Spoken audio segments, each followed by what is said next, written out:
প্রিয় ভাই ও বোনেরা, আপনি জানেন কি একজন মুমিনকে মৌলিকভাবে কোন কোন বিষয়ের প্রতি ঈমান আনতে হয়? কোরআন ও সুন্নাহর আলোকে মুক্তিপ্রাপ্ত দল কারা? আহলুস সুন্নাহ ওয়াল জামাআর মৌলিক আকীদা সমূহ কি? আপনি কি জানেন শিরিক, কুফর, বিদআতের পরিচয় ও ঈমান ভঙ্গের কারণ সম্পর্কে? তাহলে কি ভেবে দেখেছেন ইসলামের মৌলিক আকীদা না জানার কারণে মৃত্যুর পর কি পরিণতি হতে পারে? আসসালামু আলাইকুম ওয়া রাহমাতুল্লাহি ওয়া বারাকাতুহু। ইন্নাল হামদালিল্লাহ ওয়াস সালাতু ওয়াস সালামু আলা রাসূলিল্লাহ وعلى آله وأصحابه ومن والاه وبعد. قال الله عز وجل في كلامه المجيد: أعوذ بالله من الشيطان الرجيم. بسم الله الرحمن الرحيم. من عمل صالحا من ذكر أو أنثى وهو مؤمن فلنحيينه حياة طيبة. صدق الله العظيم. অত্যন্ত আনন্দের সঙ্গে জানাচ্ছি যে তোহা জিন্নুরাইন অনলাইন মাদ্রাসার ব্যবস্থাপনায় শুরু হতে যাচ্ছে ইসলামের মৌলিক আকীদা শিক্ষা কোর্স। মাত্র 2 থেকে 3 মাস মেয়াদী এই কোর্সে 24টি লাইভ ক্লাস এবং 4টি ইন কোর্স এক্সামের মাধ্যমে ইনশাআল্লাহ আমরা ইসলামের মৌলিক আকীদা সমূহ জানব।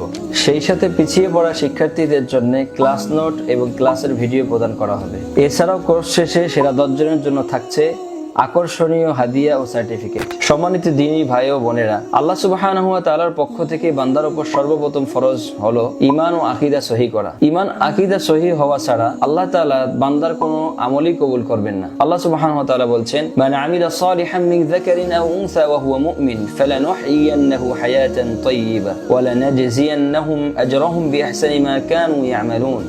পুরুষ অথবা নারীর মধ্য থেকে যে মুমিন অবস্থায় সৎ আমল করবে, আমি তাকে উত্তম জীবন দান করব এবং তারা যে আমল করত তার থেকে উত্তম প্রতিদান দান করব। আরেকটি আয়াতে আল্লাহ সুবহানাহু ওয়া তাআলা বলেন: লাইসাল বিররা আন তুওয়াল্লু ওয়ুজুহাকুম কিবালাল মাশরিকি ওয়াল মাগরিবি ওয়ালাকিন্নাল বিররা মান আমানা বিল্লাহি ওয়াল ইয়াউমিল আখিরি ওয়াল মালাইকাতি ওয়াল কিতাবি ওয়ান নাবিয়্যিন।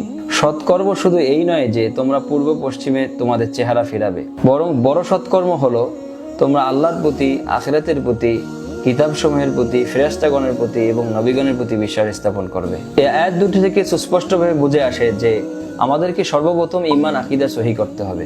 একটি হাদিসে বর্ণিত হয়েছে, হযরত আব্দুল্লাহ ইবনে আব্বাস রাদিয়াল্লাহু আনহু বলেন, হযরত মুআজ বিন জাবাল রাদিয়াল্লাহু আনহুকে যখন রাসূলুল্লাহ সাল্লাল্লাহু আলাইহি ওয়াসাল্লাম ইয়ামানবাসীদের নিকট গভর্নর রূপে পাঠাচ্ছেন, তখন তিনি তাকে বলেন: উদউহুম ইলা শাহাদাতি আল্লা ইলাহা ইল্লাল্লাহ। তুমি ইয়ামানবাসীদেরকে এই সাক্ষ্যদানের প্রতি দাওয়াত দিবে যে আল্লাহ ছাড়া নেই কোনো ইলাহ, ওয়া আন্না মুহাম্মাদান রাসূলুল্লাহ সাল্লাল্লাহু আলাইহি ওয়াসাল্লাম, আর মুহাম্মদ সাল্লাল্লাহু আলাইহি ওয়াসাল্লাম আল্লাহর রাসূল। ফাইন আতাউহুম লিযালিক, যদি তোমার এই দাওয়াতকে তারা কবুল করে নেয়, ফাআলিমহুম আন্নাল্লাহ ইফতারাদা আলাইহিম খামসা সালাওয়াতিন, যে আল্লাহ সুবহানাহু ওয়া তাআলা তাদের উপর 5 ওয়াক্ত সালাত ফরজ করেছে, এই কথা তুমি তাদেরকে জানিয়ে দিবে। তাহলে আর দেরি কেন? আজই রেজিস্ট্রেশন করে আপনার মৌলিক আকীদার ইলমকে সমৃদ্ধ করুন। বিস্তারিত জানতে যোগাযোগ করুন তোহা জিন্নুরাইন অনলাইন মাদ্রাসার ফেসবুক পেজে।